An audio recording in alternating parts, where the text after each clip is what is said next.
with Asia, and I've been saying for a long time on your show and on anybody else that wanted to listen that we're tying ourselves so closely to Asia and in particular to China that this is going to be trouble for our country. And not only now have they taken our jobs and they've taken our base and they've taken our manufacturing, but now they're pulling us down with them. And I said, we can't do this. We can't allow this to happen.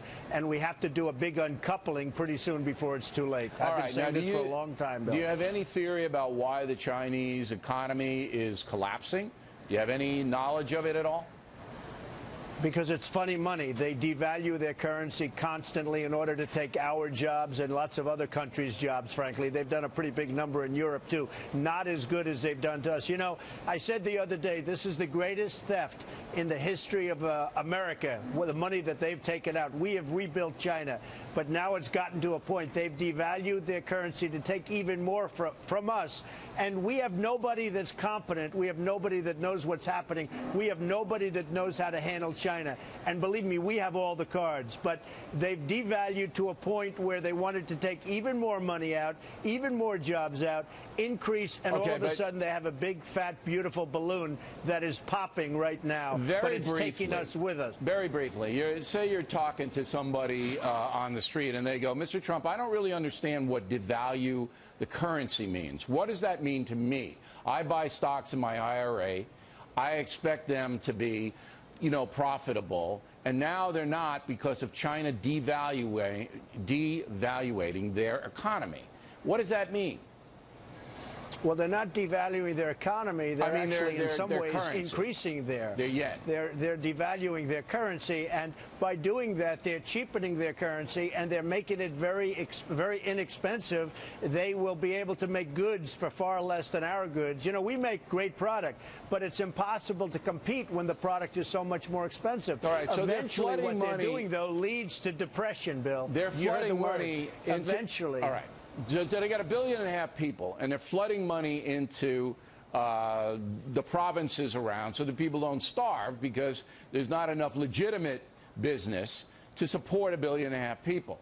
So therefore, then when they pay us... But, Bill, the problem is they're taking the business from us. So they don't want their people to starve. We all agree with that. That's wonderful. But what they're doing is they want our people to starve. They're taking our business away. I got it. They've taken our jobs away. All right, if U.S. companies, they go over there voluntarily because the labor is cheaper.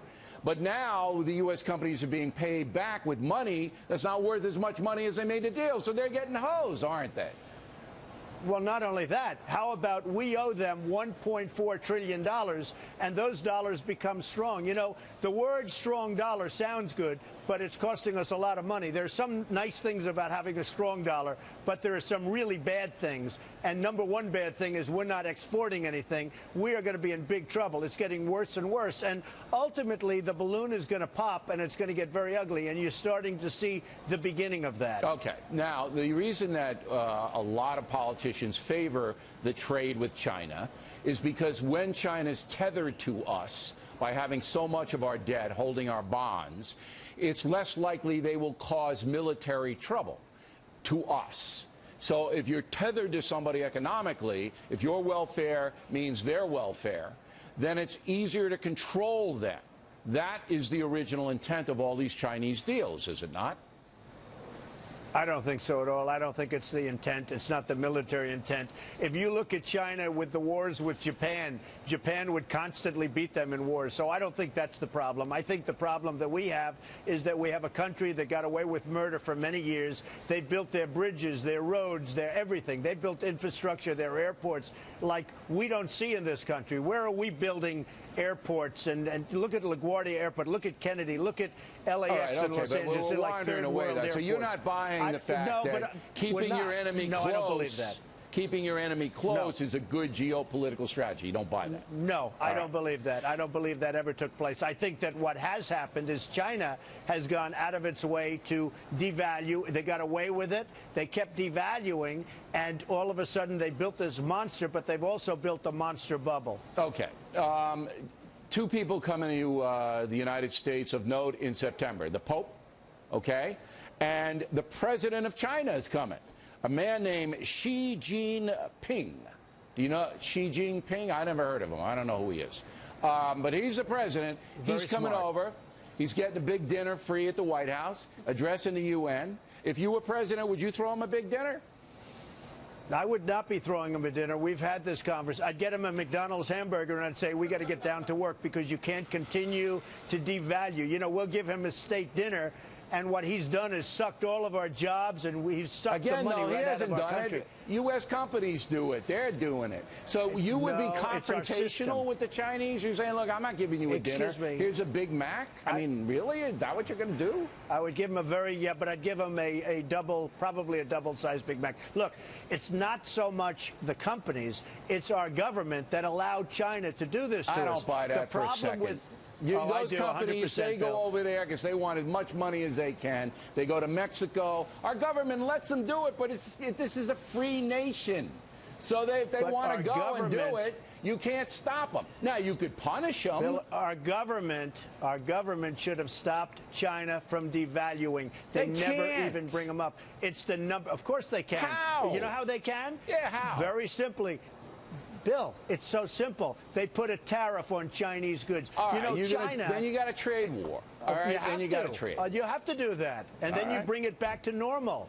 You have no choice. You do that. Our government doesn't even. And by the way, China does it to us. Do you think that we sell to China without a tariff? They call it a tariff. I call it a tax. There's no question China's the imbalance. Taxing our goods. There's no question the imbalance. There's a total imbalance. Right. You know what the big imbalance is? Right. Intelligence. Their leaders are intelligent. Ours aren't. We don't know what we're doing. We had to do this, and it should have taken place a long time ago. And you wouldn't have this bubble right now, Bill. Okay, so I'm not going to get Xi Jinping and you together. I was going to take you both out to dinner. I'm not doing that. So I think it might be bloody. I'd get along with him very well. I know. I have great relationships with China and the Chinese. You'd be vacationing in the Yellow Sea with him. I know. All right, now I'm going to hold Mr. Trump over against his will to talk about immigration because Jeb Bush joins us now from his headquarters in New York City. Now, I have a very specific question. I need a specific answer. We all know you want the wall. We all know you want Mexico to pay for it. We all know that. But here's a scenario, okay? Illegal immigrant mother and father living in Los Angeles. 2 children who are American citizens born here. If you're president, do you order authorities to take that family into custody? We have no choice.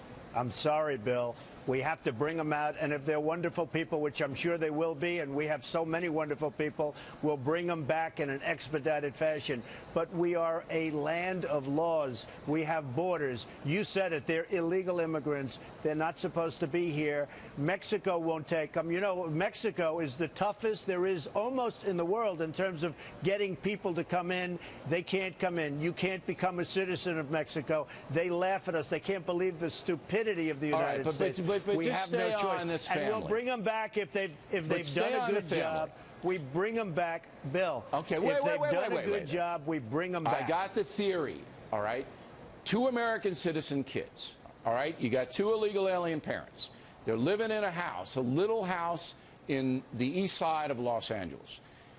All of a sudden, ICE agents show up, all right, knock on the door and say, you have to come with us, put them in a van, bring them to a detention center. You're willing to do that? Bill, I don't want to do it. I have a bigger heart than anybody running, but we have a country that's totally out of control. We have no laws anymore. We have no order. We don't even know how many people are in here illegally. We have to get a process started. If you remember, isn't there a better way than that kind of a confrontation? Bill, let me just tell you something. You're asking me about illegal immigration. If it weren't for me, this whole session, there's all of these people that you're interviewing every night, they wouldn't even be talking about illegal immigration. Listen, it's a huge problem in this country. No doubt about it. And there's no doubt about that. I took a lot of heat for it. And, Bill, I took a lot of heat for it, especially the first 2 weeks. And now everybody said you had Kate, beautiful Kate, just killed by this person that's disgusting that came here 5 times and probably was pushed over the border 5 times. You have Jamil. You have so many. You have hundreds. The woman the other night, you remember, in Los Angeles, she was raped, sodomized, tortured, and killed. A veteran, 66-year-old woman by an illegal immigrant. We have no choice. Okay, and by the way, but I just think there might be a better way to do it. Bill, I have to finish. Wait. But, Bill, I have to finish. All right, go. Faster. We have no choice. You know, the gangs that you're talking about in Baltimore and in Chicago and in Ferguson and all this stuff, you know, many of those gangs are illegal immigrants. These are tough dudes. They would be, if I'm elected, they're going to be out of there day one. We're going to get them the hell out of our country. And I don't they mind shouldn't that. be here in the first place. It's and the they're other, going to be it's out the so other, the fast your head law-abiding will spin. people with the American citizen kids. Now, Jeb Bush, probably the one that's running closest to you in most of the polls, was on the southern border today and said this. Mr. Trump's plans are not grounded in conservative principles. The simple fact is that his proposal is unrealistic. It will cost hundreds of billions of dollars. It will violate people's civil liberties. It will create friction with our third largest trading partner that's not necessary. And I think he's wrong about this. And you say? Well, he talks about civil liberties. We have illegal people that came in illegally. You tell me about civil liberties. We have to get them out. And some of these people are causing tremendous problems. All you have to do is look at the crime wave. Number one, as far as Mexico being our third largest part, they are making a fortune. We're not making anything. Mexico's making a fortune because their leaders are smarter. They know what they're doing. Our people are grossly incompetent. Nabisco is now moving to Mexico. Ford is building a massive automobile plant in Mexico. They took a plant from Tennessee. It's going into Mexico. We're getting killed. So he can talk about, look, Jeb Bush is a nice person. He doesn't have the energy or the capacity to make our country great again. That I can tell you 100%. And you do need the wall. The wall is very important. And I think even you agree with the wall, Listen, Bill. I think you're right about the wall. I think you're wrong about the mass deportations and going into families. I think they have to be held accountable. And I think they have to be registered and they have to go through the process. But I can't possibly see how the courts, the federal courts, are going to allow federal agents to kick doors in and drag people out, especially when their kids are American citizens. Last word. I don't believe it'll be done that way. It'll be done in a very humane way, and they'll come back in, and they'll be legal, and people will be happy, and we'll have a country again. Right now, we have no border. We have people illegally in this country all over the place. Nobody even knows how many, and we have to make our country strong and smart again, Bill, because what's happening to this country is very sad, and we're a laughing stock all over the world. Remember that. All right, Donald. Always.